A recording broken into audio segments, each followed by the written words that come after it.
में national conference सांसद आगा Ruhollah ने आरक्षण के मुद्दे और अपनी पार्टी को लेकर बयान दिया। उन्होंने कहा कि लोग सोचते थे कि हमारी पार्टी खानदानी पार्टी है, यहां केवल डॉक्टर फारूक अब्दुल्ला को बोलने की अनुमति है, लेकिन ये सच नहीं है।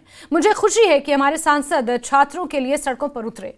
हमने एक उप समिति बनाई है, उच्च न्यायालय में भी इस मामले में सुनवाई चल रही है। हम आगामी संसद सत्र में आरक्षण की इस चिंता को उठाएंगे।